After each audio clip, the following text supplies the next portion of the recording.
বন্ধুরা, নিয়ে এলাম আরেকটি ইন্টারেস্টিং ভিডিও নিয়ে, যেটি এখনকার দিনে দাঁড়িয়ে সবচেয়ে ট্রেন্ডিং একটি টপিক। সেই টপিকটা নিয়ে আজকে জানবো, সেটা বিস্তারিত ডিটেলস এবং এর কিছু ফিউচার এবং এর সম্পর্কে গুরুত্বপূর্ণ কিছু তথ্য। তার আগে যারা ভিডিওটি দেখছেন তার অবশ্যই লাইক, শেয়ার, ফলো, সাবস্ক্রাইব করে দেবেন এবং ভিডিওটি শেষ পর্যন্ত দেখবেন। শুরু করছি আজকের ভিডিওটি। আজকাল একটু কান পাতলেই মার্কেটে শোনা যায় যে pyramid scheme, network, chain system, work from home, MLM, joining, upline, downline, এই ধরনের কিছু শব্দ।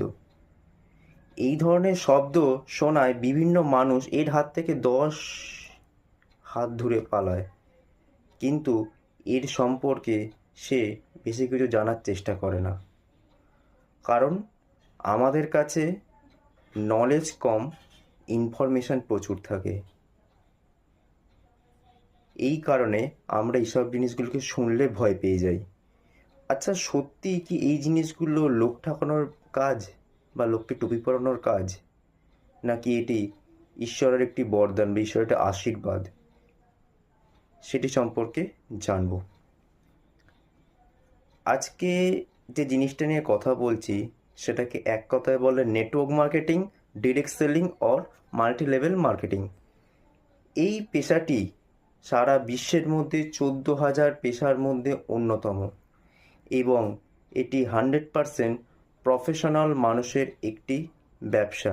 কিন্তু সেখানে কিছু অসাধু এবং আনপ্রফেশনাল কিছু ব্যক্তি যুক্ত হয়ে এই জিনিসটির বা এই সিস্টেমটির নাম ডুবিয়ে দেয় এবং তারা তাদের নিজস্ব প্রলোভন এবং নিজস্ব স্বার্থসিদ্ধির জন্য, কিছু কুকর্মের জন্য তারা কিন্তু নিজেদের যে নাম বা তাদের তাদের যে ফেম সেটাকে নষ্ট করে ফেলে।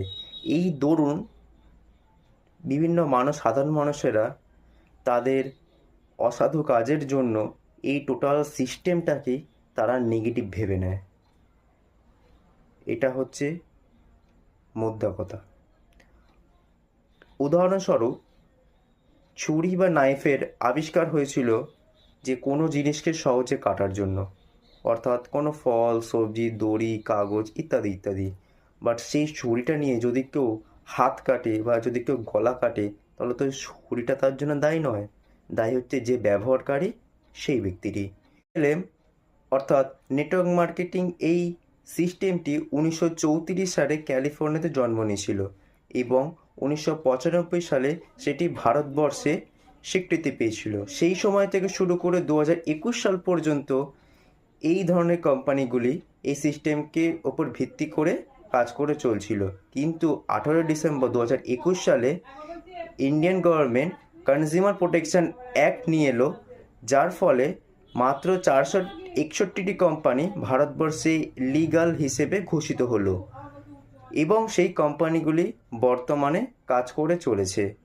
এবং এই সব কোম্পানিগুলি থেকে যে বিপুল পরিমাণ ট্যাক্স বাবদ সরকার যে পাচ্ছে, তার দরুন এই সিস্টেমের উপর ভিত্তি করে মন্ত্রিসভা গঠন হয়েছে এবং কিছুদিন পর থেকে দেখা যাবে এই এমএলএম যে টপিকটা আমাদের সরকারি যাবতীয় যা ফর্মে তার অকুপেশন বা পেশার জায়গায় একটি কলাম বা একটি অপশান হিসেবে চিহ্নিত থাকবে। একটি সুখবর যে ইন্ডিয়ার একটি বিখ্যাত অর্গানাইজেশন নীতি আয়োগ অর্থাৎ ন্যাশনাল ইনস্টিটিউশন ফর ট্রান্সফর্মিং ইন্ডিয়ার চেয়ারপারসন এবং এর CEO mister Amitabh Kant IAS, তিনি বলেছেন, direct selling professional are doing very respectable jobs and they are economic drivers of growth of India. অর্থাৎ যারা ডিরেক্ট সেলিং মার্কেটের সাথে যুক্ত তারা একটি সম্মানের পেশা করে চলেছেন এবং তারা ভারতের অর্থনৈতিক উন্নতির একজন চালক।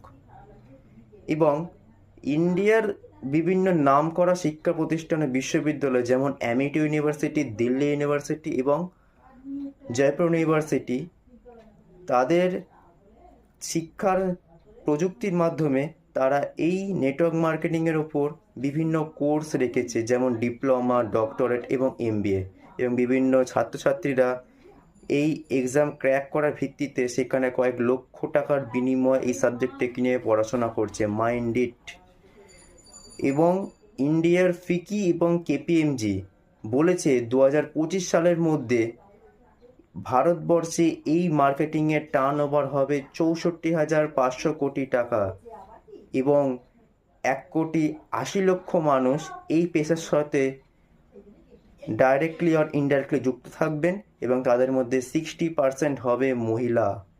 মাইন্ডিট এছাড়াও বিভিন্ন বিশিষ্ট ব্যক্তিগণ যেমন রবার্ট কিওসাকি, তিনি বলেছেন যে ডাইরেক্ট সেলিং কোম্পানি এডুকেশন সিস্টেমের মধ্যে আমি এমন কিছু দেখেছি যার ফলে বিভিন্ন ব্যক্তির মধ্যে ধনী সত্তার সম্ভার করার পরিকাঠামোগত দিক রয়েছে।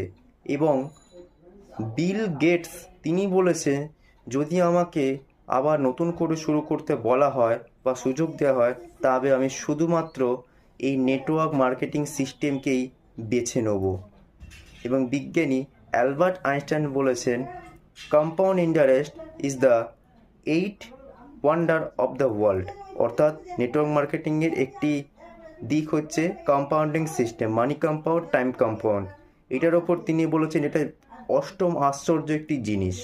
এবং আমাদের দেশের মিসাইল ম্যান অর্থাৎ এপিজে আব্দুল কালাম, তিনি বলেছেন যে 2021 সালের পর, 21 শতকের পর ভারতবর্ষের প্রত্যেকটা যুবক যুবতী প্রত্যেকের ক্ষেত্রে এই ডাইরেক্ট সেলিং করাটা উচিত, কারণ না হলে তারা তাদের ইয়থ এজ অর্থাৎ যৌবনের যে উপভোগ করার জায়গাটা তারা সেটা সঠিকভাবে 100% পাবে না।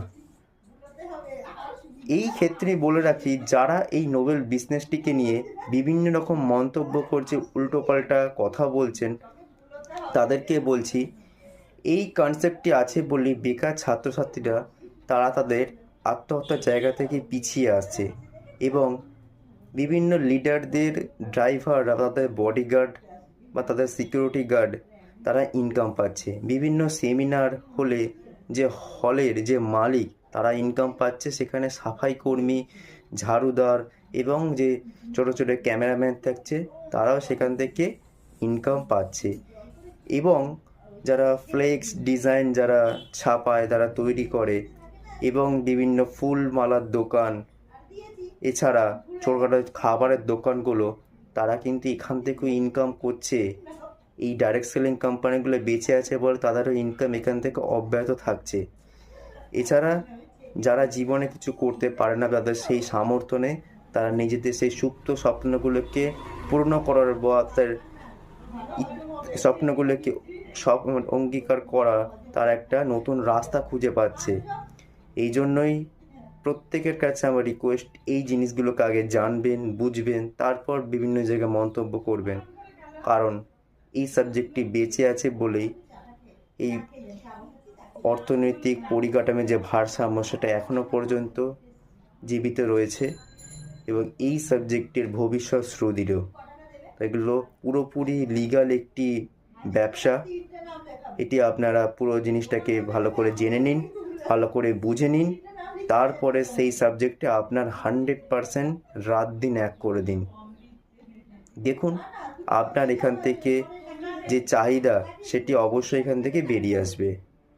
যদি ভিডিওটি আপনাদের ভালো লেগে থাকে তবে অবশ্যই কমেন্ট করুন, ভিডিওটি শেয়ার করুন অনেকের মানুষের কাছে, যাদের মানুষের কাছে এটা হেল্পফুল হতে পারে, এবং যারা লিডার রয়েছেন তারা তো অবশ্যই ভিডিওটি দেখুন।